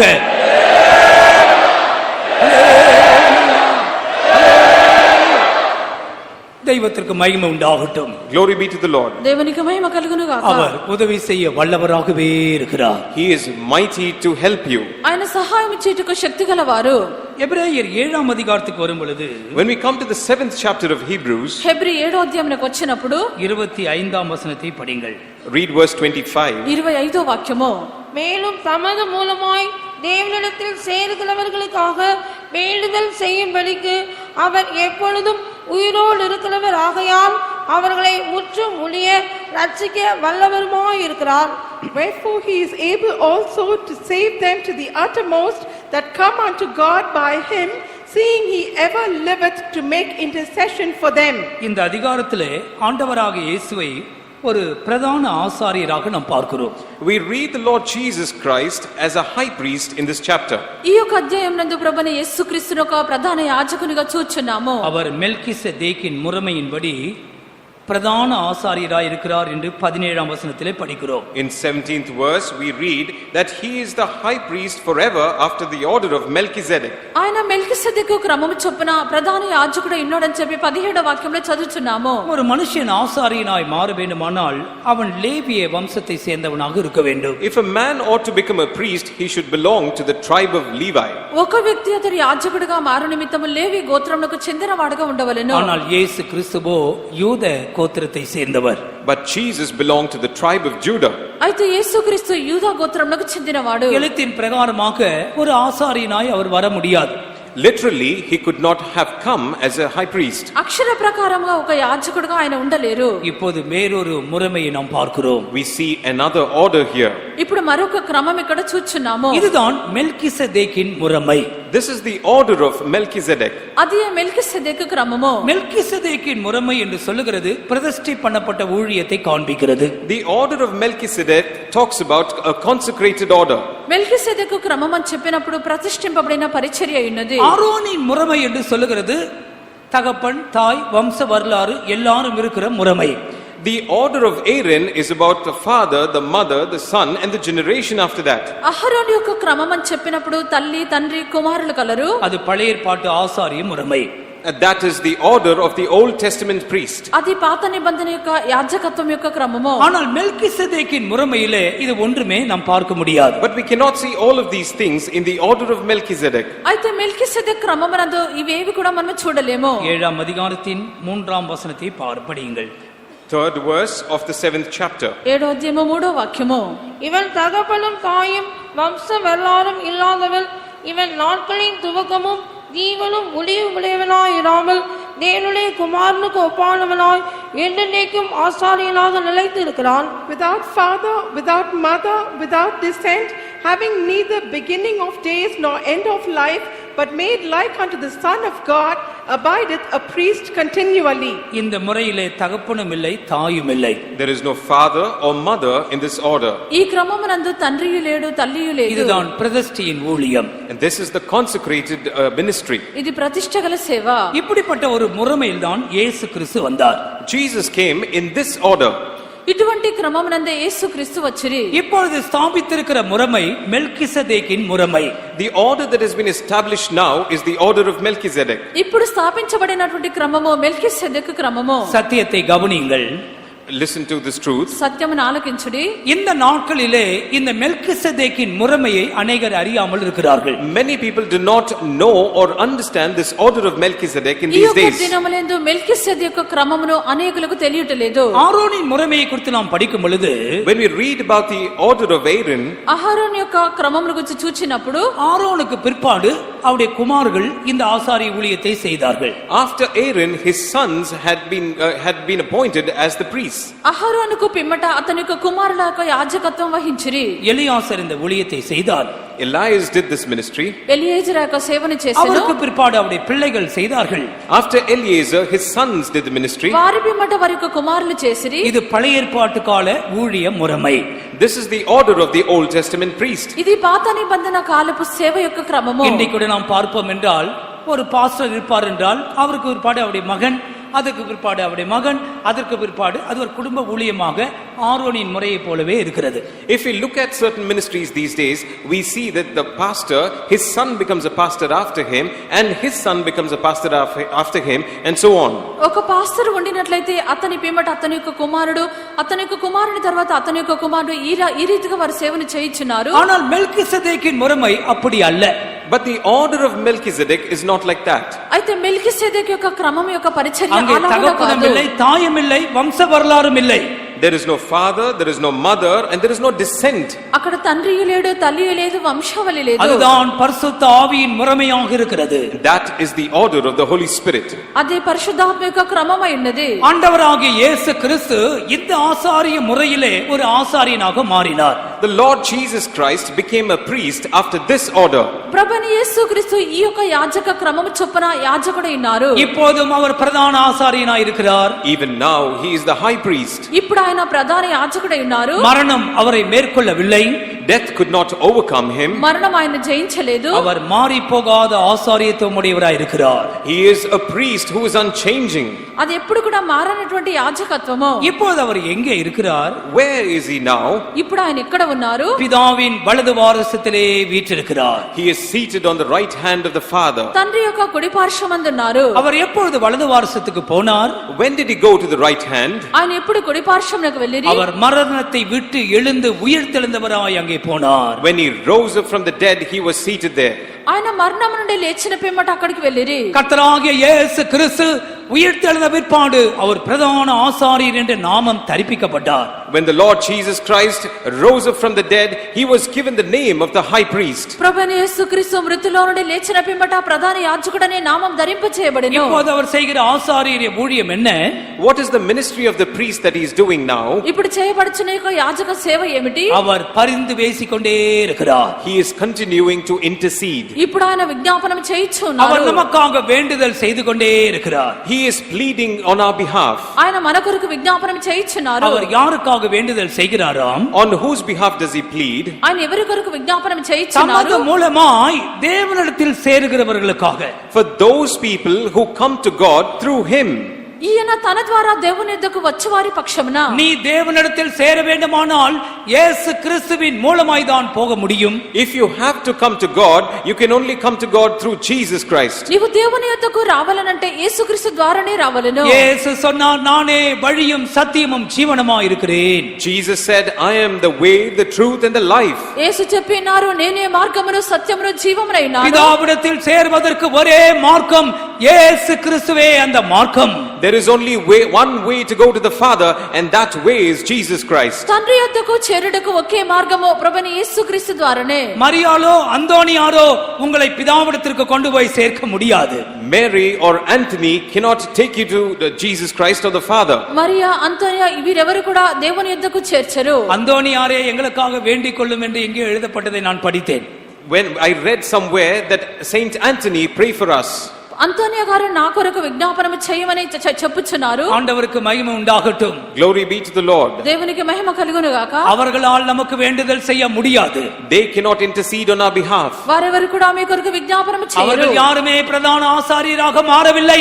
None of them have become the high priest. వారెవరు కూడా ప్రధాన యాజకులుగా మారలేదు. இதோ உயிர்த்தெழுந்த ஒருவரே பிரதான ஆசாரியர் என்ற நாமம் தரிப்பிக்கப்பட்டார். There is only one who has risen up from the dead, and he has taken on the name of the high priest. పునరుత్థానము చెందినటువంటి ఒకరు మాత్రమే ప్రధాన యాజకుడనే పేరును పొందిరి. ஆண்டவருக்கு மகிமை உண்டாகட்டும். Glory be to the Lord. దేవునికి మహిమ కలుగును గాక. இந்த இயேசு கிறிஸ்துவின் மூலமாய் தான் நீ பிதாவிடத்திற்கு போக முடியும். It is only through this Jesus Christ that you can come to the Father. ఈ యొక్క యేసుక్రీస్తు ద్వారానే నీవు తండ్రి యొద్దకు చేరగలవు. சில குறுக்கு வழியிலே போகலாம் நினைக்கிறார்கள். Some people think they can take shortcuts. కొందరు వంకర మార్గంలో వెళ్ళగోరుచున్నారు. குறுக்கு வழியிலே உன்னால் பிதாவிடத்திற்கு போக முடியாது. You cannot come to the Father through shortcuts. shortcuts. ఈ యొక్క వంకర మార్గమునందు తండ్రి యొద్దకు చేరలేము. இயேசு கிறிஸ்துவின் மூலமாய் பிதாவிடத்திலே சேர வேண்டும். You have to come to the Father through Jesus Christ. యేసుక్రీస్తు ద్వారానే తండ్రి యొద్దకు చేరవలెను. இவர்களுக்காக வேண்டுதல் செய்யும்படி இவர் எப்போதும் உயிருள்ளவராகவே இருக்கிறார். He is alive forevermore so that he might continue to plead their cause. వీరి నిమిత్తము విజ్ఞాపనము చేయుటకు ఆయన నిరంతరము జీవించుచున్నాడు. அவர்களை முற்றுமுடிய ரட்சிக்க அவர் வல்லவராய் இருக்கிறார். He is mighty to save them. వారిని సంపూర్ణముగా రక్షించుటకు శక్తిమంతుడై ఉన్నాడు. தெய்வத்திற்கு மகிமை உண்டாகட்டும். Glory be to the Lord. దేవునికి మహిమ కలుగును గాక. யாக்கோபின் நிருபம் 4ஆம் அதிகாரம் 12ஆம் வசனம். James 4 verse 12. యాకోబు 4వ అధ్యాయము 12వ వాక్యము. நியாய பிரமாணத்தை கட்டளையிடுகிறவர் ஒருவரே, அவரே ரட்சிக்கவும் அழிக்கவும் வல்லவர். மற்றவனை குற்றப்படுத்துகிறதற்கு நீ யார்? There is one lawgiver who is able to save and to destroy. Who art thou that judgeth another? அவரே ரட்சிக்க வல்லவர். He is the one who is able to save. ఆయనే రక్షించుటకు శక్తిమంతుడై ఉన్నాడు. இந்த ரட்சிப்பு எதை காண்பிக்கிறது? What does this salvation indicate? ఈ యొక్క రక్షణ దేన్ని చూపుచున్నది? அதுதான் சரீர மீட்பு. And that is the redemption of the body. అది శరీర విమోచనము. பேதுரு அப்போஸ்தலன் சொல்லும் பொழுது அது சரீர மீட்பு என்று சொல்கிறார். When Apostle Peter speaks about it, he says that's the redemption of the body. అపోస్తలుడైన పేతురు దీని గురించి చెప్పినప్పుడు అది శరీర విమోచనం అని చెప్పెను. அது ஆத்ம ரட்சிப்பு என்றும் சொல்லப்பட்டிருக்கிறது. It is also said that that is the salvation of the soul. అది ఆత్మ రక్షణ అని కూడా చెప్పబడి ఉన్నది. முதலாம் பேதுரு 1ஆம் அதிகாரம் 9ஆம் வசனம். The 9th verse of 1 Peter chapter 1. మొదటి పేతురు 1వ అధ్యాయము 9వ వాక్యము. உங்கள் விசுவாசத்தின் பலனாகிய ஆத்தும ரட்சிப்பை அடைகிறீர்கள். Receiving the end of your faith, even the salvation of your soul. விசுவாசத்தின் பலனாகிய ஆத்ம ரட்சிப்பு. The end of your faith, even the salvation of your soul. మీ విశ్వాసమునకు ఫలమైన ఆత్మ రక్షణ. இதுதான் முற்றுமுடிய உள்ளதான ரட்சிப்பு. And this is the complete salvation. ఇది సంపూర్ణముగా రక్షించుట. ஒரு மனுஷனை ரட்சித்து கொண்டு போய் அவனை கிறிஸ்து என்ற கிறிஸ்துவை போல மாற்றுகிறதான ஒரு கிரியை. This is the work where a man is saved and taken to Christ, who becomes like Christ. ఒక మనుషుని రక్షించి అతని క్రీస్తువలే మార్చినటువంటిది. அது பாவ மன்னிப்பில் ஆரம்பித்து அவனை ஒரு பூர்ணமாய் நிறுத்துகிற மட்டும் அந்த வேலையை ஆண்டவர் செய்து கொண்டே இருக்கிறார். The Lord continues to do the work where he saves and forgives his sin and makes him perfect before him. పాప క్షమాపణల యొక్క క్రియ ప్రారంభించబడి ఆ యొక్క వ్యక్తిని సంపూర్ణంగా నిలబెట్టే వరకు చేయబడినటువంటిది. அருமையான தேவ பிள்ளையே, இந்த இயேசு கிறிஸ்துவிடத்திலே நாம் விசுவாசம் வைப்போமாக. Beloved child of God, let us put our trust in this Lord Jesus Christ. ప్రియమైన దేవుని యొక్క బిడ్డ యొక్క యేసుక్రీస్తునందు మన విశ్వాసం ఉంచుదము. அவர் முற்றும் முடிய ரட்சிக்க வல்லவராகவே இருக்கிறார். He is able to save you till the end. ఆయన సంపూర్ణంగా రక్షించుటకు శక్తిమంతుడు. ஆண்டவருக்கு மகிமை உண்டாகட்டும். Glory be to the Lord. దేవునికి మహిమ కలుగును గాక. எனவேதான் அந்த அதிகாரத்தின் அடுத்த வசனம் என்ன சொல்லுகிறது? Hence, what does the next verse of that chapter say? కౌనక అధ్యాయం యొక్క తర్వాత వాక్యం ఏమి చెప్పుచున్నది? 26ஆம் வசனம், அவர் பரிசுத்தராய் இருக்கிறాர். Verse 26, he is holy. 26వ వాక్యమందు ఆయన పవిత్రుడు. அவர் குற்றமற்றவர். He has no sin. ఆయన నిర్దోషి. அவர் மாசில்லாதவர். He is undefiled. ఆయన నిష్కల్మషుడు. அவர் பாவிகளுக்கு விலகினவர். He is separate from sinners. ఆయన పాపులలో చేరనివాడు. வானங்களிலும் உயர்ந்தவர். He is made higher than the heavens. ఆకాశ మండలము కంటే హెచ్చైన వాడు. விதமான பிரதான ஆசாரியரே நமக்கு ஏற்றவராய் இருக்கிறார். It is only he who is a priest according to this order. ఇట్టి ప్రధాన యాజకుడు మనకు సరిపోయిన వాడు. அவர் நமக்கு ஏற்ற பிரதான ஆசாரியன். He is a high priest for our sake. ఆయన మనకు తగినటువంటి ప్రధాన యాజకుడు. அவர் நம்மை முற்றுமுடிய ரட்சிக்க வல்லவர். He is able to save us till the end. ఆయన మనల్ని సంపూర్ణంగా రక్షించుటకు శక్తిమంతుడు. தெய்வத்திற்கு மகிமை உண்டாகட்டும். Glory be to the Lord. దేవునికి మహిమ కలుగును గాక. கடைசியாக ஒரு காரியத்தை சொல்லி முடிக்கிறேன். I will say a last thing and then conclude. చివరిగా ఒక విషయం చెప్పి ముగించదను. யூதா எழுதின நிருபம் The epistle according to Jude, యూదా రాసిన పత్రిక 24ஆம் வசனம். verse 24. 24వ వాక్యము. வலுவாதபடி உங்களை காக்கவும் தமது மகிமையுள்ள சன்னிதானத்திலே மிகுந்த மகிழ்ச்சியோடே உங்களை மாசத்தவர்களாய் நிறுத்தவும் வல்லமை உள்ளவரும். Unto him that is able to keep you from falling and to present you faultless before the presence of his glory with exceeding joy. கர்த்தருக்கு மகிமை உண்டாகட்டும். Glory be to the Lord. ప్రభుకు మహిమ కలుగును గాక. இவர்தான் 25ஆம் வசனத்திலே ஞானமுள்ள இரட்சகர் என்று இவரை குறித்து படிக்கிறோம். In verse 25, we read that he is the only wise God, our Savior. 25వ వాక్యమందు ఈయన గురించిన అద్వితీయమైన జ్ఞానం కలిగినటువంటి ప్రభువు. இவர் எப்படி வல்லவராக இருக்கிறார்? How is he mighty? ఈయన ఎలాగున శక్తిమంతుడు? வழுவாதபடி உங்களை காக்க அவர் வல்லவர். He is able to keep you from falling. తొట్టిల్లకుండా మిమ్మల్ని కాపాడుటకు ఆయన శక్తిమంతుడు. நாம் வழுகி போகக்கூடிய பாதைகளும் கூட நமக்கு வைக்கப்பட்டிருக்கிறது. Even paths in which we might fall are set before us. మనము తొలగిపోయినటువంటి జారిపడినటువంటి మార్గములు కూడా ఉంచబడి ఉన్నవి. சங்கீதக்காரன் சொல்லும் பொழுது என் கால் சறுக்குகிறது என்று சொல்லும் பொழுது தேவனே உம்முடைய கிருபை என்னை தாங்குகிறது. When the psalmist speaks about it, he says, Lord, when my foot slippeth, it is your hand that makes me stand. కీర్తనకర్త చెప్పినప్పుడు నా కాలు జారుచున్నదని నేను చెప్పినప్పుడు దేవా నీ కృప నన్ను ఆదరించినది. எத்தனையோ சந்தர்ப்பங்களிலே வழுகக்கூடியதான வழிகளிலே நாம் போக வேண்டி வரும். Many instances and many situations we might walk through path where we might fall. ఎన్నో సందర్భములందు మనం జారిపోయినటువంటి పరిస్థితుల మధ్యలో వెళ్ళుచున్నాము. மயிலாடுதுறையிலே ஊழியம் செய்து கொண்டதான நாட்களிலே In the days that I was ministering in Mailadurai, మయిలాడుదురిలో సేవ చేయ దినములందు ஒரு புதிய ஆத்மாவை புதிய குடும்பத்தை சந்திக்க ஒரு மழை காலத்திலே என்ற டூ வீலர்ல நான் கிளம்பி போனேன். during a rainy time, I went by a two-wheeler to visit a family that had been newly saved. ఒక క్రొత్తగా వచ్చినటువంటి వారిని దర్శించే నిమిత్తం నేను ఒక బండిలో వెళ్ళితిని.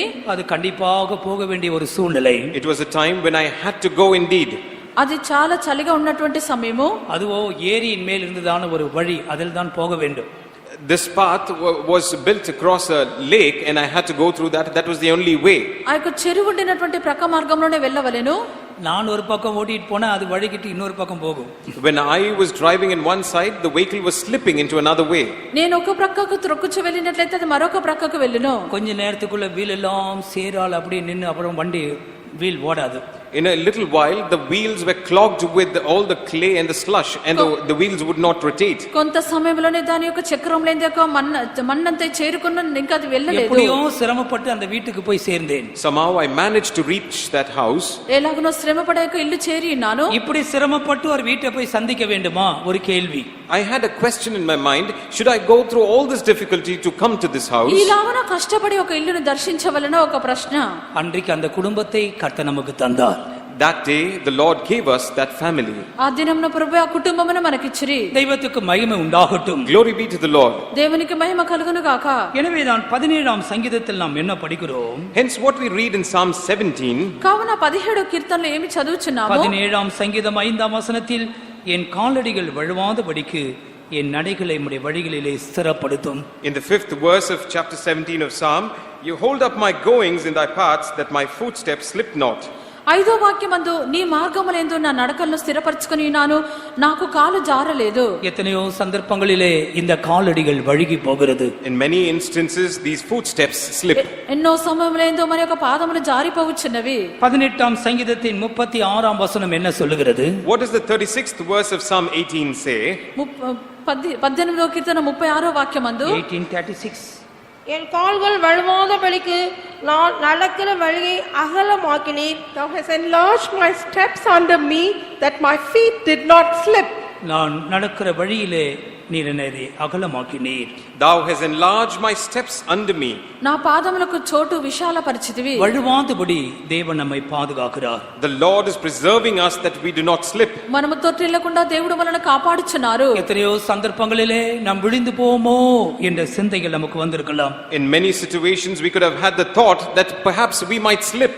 ఎన్నో సందర్భములందు మనము తొట్టిల్లదమనేటువంటి సందర్భములు కలిగెను. விழுகிறவனை அவர் தாங்குகிறார். He bears up those who slip. ఆయన పడిపోవారిని ఆయన ఉద్ధరించు దేవుడు. தெய்வத்துக்கு மகிமை உண்டாகட்டும். Glory be to the Lord. దేవునికి మహిమ కలుగును గాక. வழுவாதபடி பாதுகாக்கிறது மாத்திரமல்ல, Not only does he preserve our feet from slipping, ఆయన తొట్టిల్లకుండా కాపాడుట మాత్రమే కాదు, நம்மை கொண்டு போய் ஒரு ஸ்தானத்தில் அவர் நிறுத்த வல்லவராய் இருக்கிறாராம். he is able to present us in a certain place. ఆయన మనల్ని తీసుకొని వెళ్ళి ఒక స్థలంలో నిలబెట్టుటకు శక్తిమంతుడు. அது எந்த இடம்? What is that place? ఆ యొక్క స్థలం ఏమై அது ఉన్నది? மகிமையுள்ள சன்னிதானம். That is the presence of his glory. తన యొక్క మహిమగల సన్నిధానము. எது இந்த மகிமையுள்ள ஸ்தானம்? What is this place of glory? ఈ యొక్క మహిమగల స్థలం ఏదై ఉన్నది? அதுதான் சியோனும் எருசலேமும். That is Zion and Jerusalem. అది సియోను యెరూషలేము ఉన్నది. அது தேவனுடைய மகிமை அடைந்த நகரம். That is a city which has attained the glory of the Lord. అది దేవుని యొక్క మహిమగల స్థలమై ఉన్నది. வழுவாமல் நம்மை பாதுகாக்கிற தேவன் ஒரு நாள் அந்த மகிமையான ஸ்தலத்திலே கொண்டு போய் நம்மை நிறுத்துவார். The Lord who is preserving us from falling will one day present us in that place. మనల్ని తొట్టిల్లకుండా కాపాడినటువంటి దేవుడు ఒక దినంన తన యొక్క మహిమ ఎదుట నిలవబెట్టుదురు. அன்றைக்கு நாம் எப்படிப்பட்டவர்களாக இருப்போம்? How would we be on that day? ఆ దినమున మనం ఎలాగున ఉండేదమో? நம்முடைய வாழ்க்கையில மிகுந்த மகிழ்ச்சி அன்றைக்கு உண்டாயிருக்கும். There would be exceeding joy in our lives. ఆ యొక్క దినమున మన యొక్క జీవితంలో గొప్ప ఆనందము కలుగును. இப்பொழுது ஏதோ ஒரு அளவுக்கு மகிழ்ச்சியாய் நாம் இருக்கிறோம். We have a little bit of joy now. ఇప్పుడు కొంత పరిమితికి సంతోషం కలిగి ఉన్నాము. ஆனாலும் அந்த மகிமையுள்ள அந்த சன்னிதானத்தில் நிறுத்தும் பொழுது மிகுந்த மகிழ்ச்சி உண்டாயிருக்குமாம். But when we would be presented in the presence of His glory on that day, we would have exceeding joy. అయితే తన యొక్క మహిమగల సన్నిధానం ఎదుట మనం నిలవబెట్టినప్పుడు మిక్కిలి ఆనందము కలుగును. இப்பொழுது அழுகிற நீங்கள் பாக்கியவான்கள் என்று வேதம் சொல்லுகிறது. The word of God says, you who are weeping now are blessed indeed. ఇప్పుడు ఏడ్చుచున్నటువంటి మీరు ధన్యులని వాక్యము ஒரு చెప్పుచున్నది. நாள் மிகுந்த மகிழ்ச்சியோடு கூட நீ தேவ சமூகத்தில் நிற்பாய். One day you will stand in the presence of the Lord with exceeding joy. ఒక దినమున గొప్ప సంతోషంతో దేవుని సన్నిధానమందు నిలవబడెదవు. அன்றைக்கு நாம் மாசில்லாதவர்களாய் இருப்போமாம்.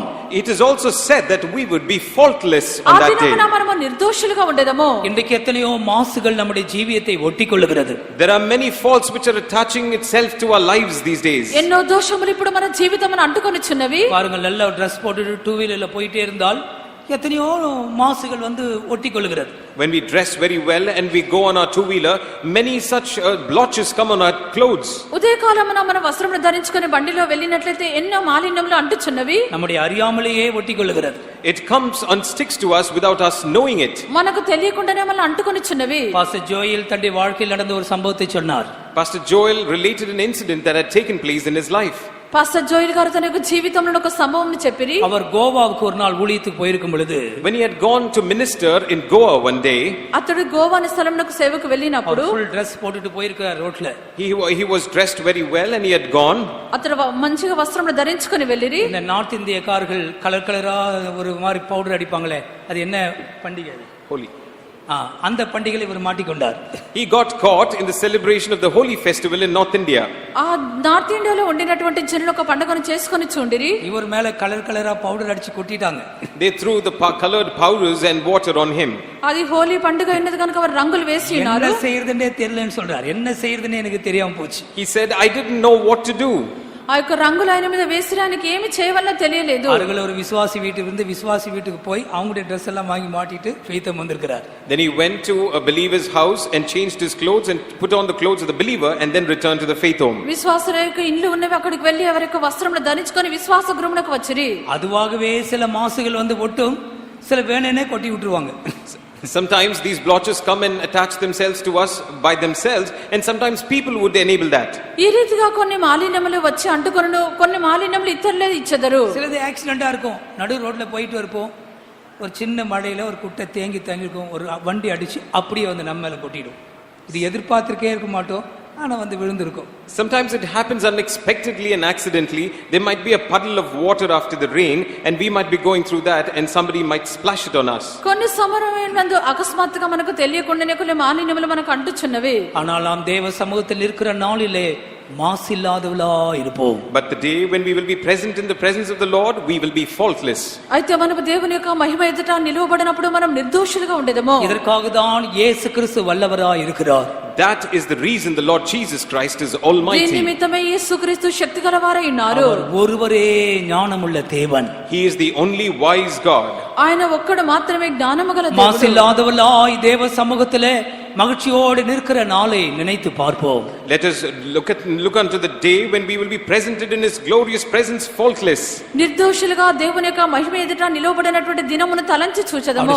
சொந்த ரத்தத்தினால் நம்மை கழுவிக்கொண்டே இருக்கிறார். By His own blood He continues to wash us. ఆయన తన స్వరక్తంతో మనల్ని కడుగుచూ ఉన్నారు. ஆமார், வல்லமையுள்ள தேவன். He is the almighty God. ఆయన శక్తిగల దేవుడు. நாம் நம்முடைய கண்களை மூடுவோமாக. Let us close our eyes. మనము కన్నులు మూసెదము. நாம் விசுவாசித்தவர் இன்னார் இன்னார் என்று அறிந்து கொள்வோம். We know whom we have believed. మనము నమ్మిన వారిని ఎరిగి ఉన్నాము. நம்முடைய ஆண்டவரை விசுவாசிப்போமாக. Let us believe in the Lord Jesus మన Christ. యొక్క దేవుని మనము నమ్మెదము. அவரை பார்த்து வல்லவர் என்று சொல்லுவோமாக. Let us look unto him and say that he is almighty. ఆయనను చూచి శక్తిమంతుడవని చెప్పెదము. என்னை குணமாக்க நீர் வல்லவர். You are able to heal me. నన్ను స్వస్థపరచుటకు మీ శక్తిమంతుడవు. என்னுடைய கண்களை திறக்க நீர் வல்லவர். You are able to open my eyes. నా కన్నులు తెరచుటకు శక్తిమంతుడవు. பரிசுத்த ஆவியினாலும் அக்கினியினாலும் அபிஷேகம் பண்ண நீர் வல்லவர். You are able to anoint me with the Holy Ghost and with fire. పరిశుద్ధాత్మతోను అగ్నితోను అభిషేకించుటకు శక్తిమంతుడు. அவரிடத்தில் ஒப்புவித்ததை அந்நாள் மட்டும் காக்க அவர் வல்லவர். He is able to preserve those things which we have committed into his hands till that day. ఆయన యుద్ధ అప్పగించిన దాన్ని ఆ దినం వరకు కాపాడుటకు ఆయన శక్తిమంతుడు. அவர் சோதிக்கப்படுகிறவர்களுக்கு உதவி செய்ய வல்லவராயிருக்கிறார். He is able to succor them who are tempted. శోధింపబడినటువంటి వారికి సహాయము చేయుటకు శక్తిమంతుడు. அவர் முற்றுமுடிய ரட்சிக்க வல்லவராயிருக்கிறார். He is able to save you till the end. సంపూర్ణముగా రక్షించుటకు శక్తిమంతుడు. வழுவாதபடி காக்க வல்லவராகவே இருக்கிறார். He is able to keep you from falling. తొట్టిల్లకుండా మిమ్మల్ని కాపాడుటకు శక్తిమంతుడు. தேவ பிள்ளையே நம்மை தாழ்த்துவோமா? Child of God, may we humble ourselves. దేవుని యొక్క బిడ్డ మనల్ని తగ్గించుకొనిదము. இது ஒரு கடைசி காலமா இருக்கிறது. This is the last time. ఇది చివరి దినములై ఉన్నవి. ஒரு வசனத்தை கூட நான் சொல்லுகிறேன். I want to say one verse. ఒక వాక్యము కూడా చెప్పెదను. 2 కొరింథీயர் 13 அதிகாரத்திலே 2 Corinthians 13th chapter. 2 కొరింథీ 13 అధ్యాయము 3-4 கூட படியுங்கள். Verses 3 and 4. 3-4 వాక్యములు. கிறிஸ்து எனக்குள்ளே பேசுகிறார் என்பதற்கு அத்தாட்சி தேடுகிறீர்களே, அவர் உங்களிடமாய் பலவீனர் அல்ல, உங்களிடத்தில் வல்லவராய் இருக்கிறார். ஏனெனில் அவர் பலவீனத்தால் சிலுவையில் அறையப்பட்டிருந்தும் தேவனுடைய வல்லமையினால் பிழைத்திருக்கிறார். அப்படி நாங்களும் அவருக்குள் பலவீனராய் இருந்தும் உங்களிடமாய் விளங்கிய தேவனுடைய வல்லமையினால் அவருடனே கூட பிழைத்திருப்போம். இந்த வார்த்தைகளை கவனியுங்கள். Pay attention to these verses. ఈ యొక్క వాక్యములను அவர் ఆలకించుడి. உங்களிடமாய் பலவீனர் அல்ல. He is not to you word weak, ఆయన మీ ఎడల బలహీనుడు కాడు. அவர் உங்களிடத்தில் வல்லவராய் இருக்கிறார். but he is mighty in you. ఆయన మీ యందు శక్తిమంతుడై ఉన్నాడు. பலவீனத்தால் சிலுவையில் அறையப்பட்டார். Though he was crucified through weakness, బలహీనతను బట్టి ఆయన సిలువ వేయబడని గాని அங்கு சொல்லப்பட்ட பலவீனம் தன் சுய சித்தத்தை ஒப்பு கொடுத்ததுதான். the weakness that is shown here is about his own self will that was surrendered. ఇక్కడ చెప్పబడినటువంటి బలహీనత తన యొక్క స్వచిత్తమును அவர் అప్పగించుకొనుట. தேவனுடைய வல்லமையினாலே பிழைத்திருக்கிறார். Yet he liveth by the power of God. దేవుని శక్తిని బట్టి ఆయన జీవించుచున్నాడు. இயேசு கிறிஸ்து நம்முடைய மத்தியிலே பலவீனர் அல்ல, பலமுள்ளவராய் வல்லவராய் இருக்கிறார். Jesus Christ in our midst is not weak, but he is powerful. యేసుక్రీస్తు మన మధ్యలో బలహీనుడు కాదు, ఆయన శక్తిమంతుడు. ஆண்டவரை பார்த்து பேசுங்கள். The word of God is speaking. ప్రభువును చూచి మాట్లాడుడి. நம்முடைய வாய் தெய்வத்தின் வல்லமையை சொல்லட்டும். Let our words proclaim the might of God. మన యొక్క నోరు దేవుని యొక్క శక్తిని గురించి మాట్లాడనివ్వుడి. இயேசு கிறிஸ்துவை நோக்கி இயேசுவே நீ வல்லவர் என்று அவரவர் தன் பாஷையிலே சொல்லுவோமாக. Let us all look unto Jesus and in our own tongues say, the Lord Jesus Christ, you are mighty. యేసుక్రీస్తుని చూచి ప్రభువా నీవు శక్తిమంతుడవని మీ భాషలో చెప్పెదము. உனக்கு என்னெல்லாம் தேவையோ அதை மனதிலே கொண்டு வந்து நிறுத்தி இயேசுவே நீர் அதை செய்ய வல்லவர் என்று சொல்லுங்கள். முழு பரலோகமும் உன் நிமித்தமாய் மகிழும். Bring into your mind all those things that you need and look at it and say, Jesus, you are able to do this, and the whole of heaven will rejoice with you. మీకేమేమి కావాలనో అవన్నీ మీ యొక్క మనసులోనికి తెచ్చి ప్రభువా వీటన్నిటిని చేయుటకు నీవు శక్తిమంతుడవని చెప్పుడి, పరలోకమంతయు సంతోషించును. எங்கே விசுவாசம் உண்டோ அங்கே ஆண்டவர் கிரியை செய்கிறார். Where there is faith, the Lord works. ఎక్కడ విశ్వాసం ఉన్నదో అక్కడ ప్రభు క్రియ చేయును. விசுவாச வார்த்தைகளை பேசுங்கள். Say, proclaim words of faith. విశ్వాసపు మాటలు మాట్లాడుడి. சத்துருவை அதட்டுங்கள். Rebuke the devil. శత్రువును గద్దించుడి. அவிசுவாசத்தின் காரியங்களை எடுத்து போடுங்கள். Remove those things of unbelief. అవిశ్వాసమును తొలగించుకొనుడి. Hallelujah. Amen. Amen. Thank you Lord. ఆమేన్. స్తోత్రం స్తోత్రం స్తోత్రం స్తోత్రం. ఆమేన్. హల్లెలూయా. ஹல்லேலூயா ஹல்லேலூயா ஆமென். இன்றைக்கு பாடின தமிழ் பாடல்ல இந்த 5வது ஸ்டான்ஸாவை எல்லாரும் பாடுங்கள். Let us sing the 5th stanza of the Tamil song தேவரீர் that we sang. சகலமும் செய்ய வல்லவர். Lord, you are able to do all things. தேவரீர் சகலமும் செய்ய வல்லவர், எண்ணி நினைத்தது தடைபடாது. ஓ இவர் சகலம் செய்ய வல்லவர். செய்யவே நினைத்தது தடைபடாது. அழுவாதென்றனை காத்திடும் கையவா பழுதில்லாதுந்தன் முன்னிறுத்திடும். அழுவாதே என்னை காத்திடும் தெய்வா. அழுவெல்லாம் இவர் சகலம் செய்ய வல்லவர் செய்ய நினைத்தது தடைபடாது. ஓ இவர் சகலம் செய்ய வல்லவர். அவே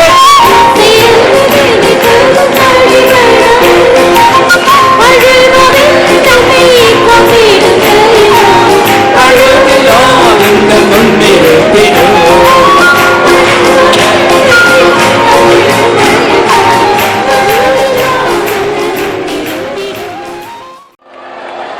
ஹல்லேலூயா, ஹல்லேலூயா.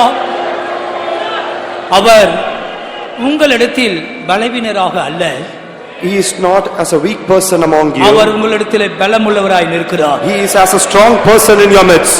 உன்னுடைய அருகிலே தேவன் நிற்கிறார். The Lord is standing by your side. அவர் உன்னை பார்த்து கேட்கிறார், Looking at you, He is asking, நான் இதை செய்ய எனக்கு வல்லமை உண்டு என்று விசுவாசிக்கிறாயா? do you believe that I have the power to do this? Amen, amen, amen.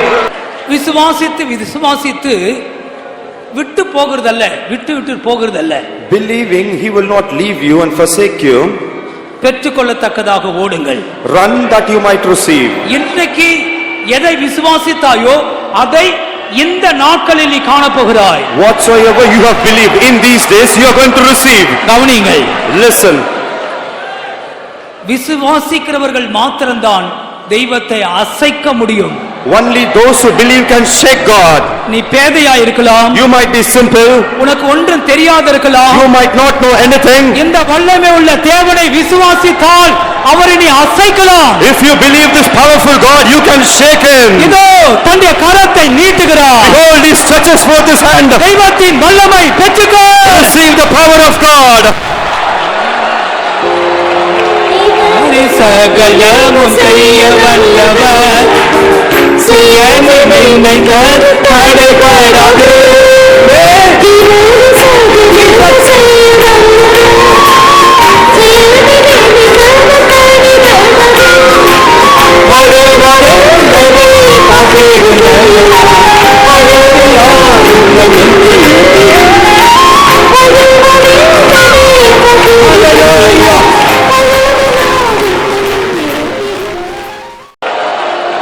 Amen, hallelujah.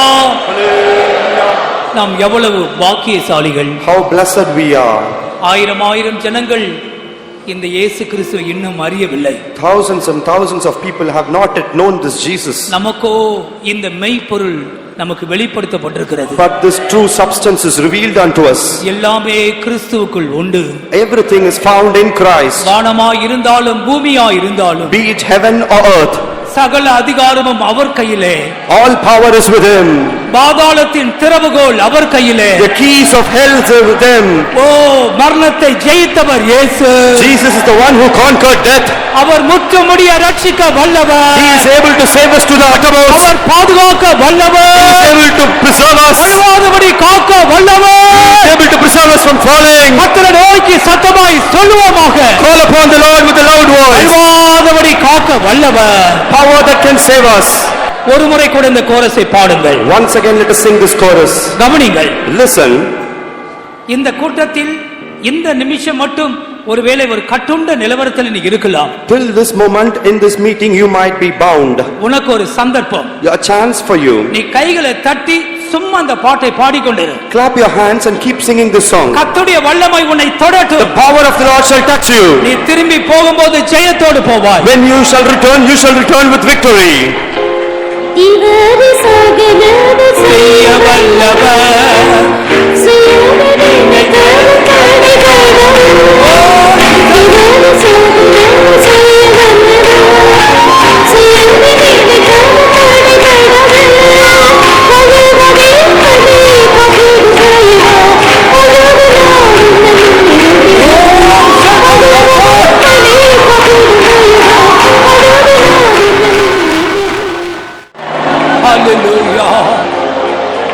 Hallelujah hallelujah.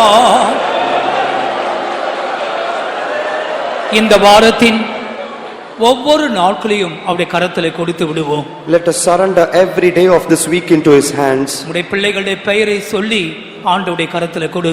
Pronouncing the name of your children, commit them into his hands. மலை போல் உனக்கு முன்பாக நிற்கிற பிரச்சனையை அவரிடத்திலே கொடுத்து விடு. Give the problem that is standing like a mountain into his hands. உன்னுடைய வழிகளை அவருக்கு ஒப்புவி. Commit your ways to him. அவரிடத்திலே கொடுத்து விடு. Give that to him. அவர் பார்த்துக் கொள்வார். He shall take care of it. அவர் காத்துக் கொள்வார். He shall preserve. அவர் உண்மையுள்ளவர். He is faithful. கைகளை உயர்த்தி கர்த்தரை ஸ்தோத்திரிப்போமாக. Praise the Lord Jesus. Thank you Lord. Thank you Lord. Thank you Lord. Thank you Lord. Amen. அவர் சர்வ வல்லமையுள்ள தேவன். அதற்காய் கர்த்தரை ஸ்தோத்திரிப்போம். Praise the Lord. Praise the Lord. இந்த ஊழியத்துக்கு விரோதமாய், ஊழியர்களுக்கு விரோதமாய், கர்த்தருடைய ஜனத்துக்கு விரோதமாய் எழும்பி இருக்கிற அந்தகார சக்திகள் தகர்க்கப்படும்படியாய் கர்த்தரை ஸ்தோத்திரிப்போமாக. Praise the Lord. Praise you, praise you, praise you God. Amen. எல்லா துதி கன மகிமை கர்த்தருக்கு கொடுத்து ஸ்தோத்திரிப்போம். ஸ்தோத்திரம், ஸ்தோத்திரம், ஸ்தோத்திரம். ஹல்லேலூயா. ஜெபிப்போம். அன்பான பிதாவே, ஆசீர்வதிக்கப்பட்டதான இந்த கால வேளைக்காக நன்றியோடு நாங்களுமே துதிக்கிறோம். உடைய பிள்ளைகளாய்க்கு நாங்கள் கத்தாவே உடைய சமுத்திரே ஒன்றாய் கூடி மே ஆராதிக்க, மே தொழுது கொள்ள கத்தாவே, மே பாட புகழ கத்தாமுக்குள்ளே களி கூற கத்திரங்களுக்கு உதவி செய்தபடியே நாலு ஸ்தோத்திரம் சுவாமி. இந்த சமுத்திரே எங்களுக்கு ஒவ்வொருக்கும் தந்த எல்லா விதமான ஆசீர்வாதங்களுக்காக நன்றியோடு மே துதிக்கிறோம். கர்த்தருடைய ஆவியானவர் எங்களுடைய மத்தியிலே அளவில்லாமல் கிரியை செய்து கொண்டிருந்தபடியினால நாங்கள் நன்றியோடு மே துதிக்கிறோங்க. தாவே நீர் எங்களோடு பேசினதான நல்ல ஆலோசனைகளுக்காக நாங்கள் நன்றியோடு மே துதிக்கிறோம். நீர் எல்லாவற்றையும் செய்ய வல்லமை உள்ளவர் என்பதை நாங்கள் விசுவாசிக்கத்தக்கதாக இந்த விசுவாசத்தின் ஆவியை கத்தந்த கால வேளையிலே எங்களுக்குள்ளே நீர் பெருக செய்தபடியே நாங்களுமே துதிக்கிறோங்க. தாவே அந்த 2 குருடர் கத்தாவே மக்கு பின் சென்றார்கள். அவர்களை பார்த்து கத்தாவே பார்வையிடவே எனக்கு வல்லமை உண்டு என்று விசுவாசிக்கிறீர்களா என்று கேட்டபோது அவர் விசுவாசிக்கிறோம் ஆண்டவரே என்று சொல்லி அவர் விசுவாசித்து பார்வையை பெற்றுக் கொள்ளார்கள். கத்தாவே இந்த விசுவாசத்தை கத்திரங்களுக்கு தந்திருக்கிறபடியினால நாங்கள் நன்றியோடு மீ துதிக்கிறோம். பரிசுத்தாவியினாலும் கத்தா அக்கினியினாலும் கத்தா அபிஷேக நான் வல்லவர் என்று சொன்னீரே கத்தாவே. உண்மையாகவே பரிசுத்தாவி கத்தா பெறும்போது இந்த திவ்ய சுபாவங்கள் அந்த புறா எங்களுக்குள்ளே வருகிறதை காண்கிறோம். பரிசுத்தாவின் மூலமாக தருகிறதான நல்ல சுபாவங்களை நாங்கள் பாதுகாத்து கொள்ள கத்தரங்களுக்கு கிருபையை தாரும் ஆண்டவரே. அக்கினியினால் அபிஷேகிப்பேன் நாங்கள் கேட்டோம் கத்தாவே. இந்த அக்கினிக்குள்ளே நம்முடைய பலன் நம்முடைய வல்லமை காணப்படுகிறது. பிசாசை ஜெயிக்கும்படியாக அந்த பலனை அந்த வல்லமை எப்போது நாங்கள் காத்துக்கொள்ள கத்தரங்களுக்கு கிருபையை தருவேணுமா ஜெபிக்கிறோம். உம்மிடத்திலே ஒப்புவித்ததை அந்த நாள் வரைக்கும் கத்தா பொறுப்பெடுக்க பாதுகாக்க நீர் வல்லவராக இருக்கிறபடியினாலும் நீ துதிக்கிறோம். எங்களை எங்களுடைய பிள்ளைகள் சபையார் எல்லாரையும் நாங்கள் நம்முடைய கருத்தில் ஒப்படைக்கிறோம். அந்த பார்வோன் யோசேப்புடைய கருத்தில் எல்லாவற்றையும் ஒப்பு கொடுத்தான். அதன் மூலமாக அவர்கள் ஆசீர்வாதங்களை பெற்றுக்கொண்டார்கள். கர்த்தாவே நாங்களும் எங்களுக்குள்ளதான எல்லாவற்றையும் உடைய கருத்திலே இந்த கால வேளையிலே ஒப்படைக்கிறோம். நீர் கத்த பொறுப்பெடுக்க வல்லவராக இருக்கிறபடியினால நன்றியோடு துதிக்கிறோம். கர்த்தாவே சோதிக்கப்படுகிறவர்களுக்கு உதவி செய்ய நீர் வல்லவராக இருக்கிறீர் ஆண்டவரே. நீர் சாத்தானால் சோதிக்கப்பட்டீர், மனுஷரால் சோதிக்கப்பட்டீர். கத்தா தேவண்ணமாக எங்களுக்கு எத்தனையோ சோதனைகள் உண்டு கத்தாவே. சாத்தான் நிமித்தமாய் மனுஷன் நிமித்தமாய் எத்தனையோ சோதனைகள் உண்டு கத்தாவே. நீர் எங்களை சோதிக்கிறதான சந்தர்ப்பங்களும் உண்டு. அவை எல்லாவற்றிலிருந்து எங்களை விடுதலையாக்க நீர் வல்லவராக இருக்கிறபடியினால நாங்கள் நன்றியோடு மீ துதிக்கிறோம் கத்தாவே. எங்களை முற்றும் முடிய ரட்சிக்க நீர் வல்லமுள்ள தேவனாக இருக்கிறபடியினால நன்றியோடு மீ துதிக்கிறோம் கத்தாவே. நீர் கத்த மரித்து உயிர்த்தெழுந்து பிதாவின் வலது பாரசத்திலே கத்த இருந்து எங்களுக்காக வேண்டல் செய்து கொண்டிருக்கிறபடியினால ஸ்தோத்திரம். ஆத்தும மீட்பாகிய கத்தாவே அந்த கத்த ரட்சிப்பை நாங்கள் பெற்றுக்கொள்ள ஆண்டவரே உம்மிடத்திலே வந்து சேரக்கூடியதான இந்த சாக்கியத்தை கத்திரங்களுக்கு தருகிறபடியினாலுமே துதிக்கிறோம். வழுவாதபடிக்கு எங்களை காக்க வல்லவராக இருக்கிறபடியினால ஸ்தோத்திரம்.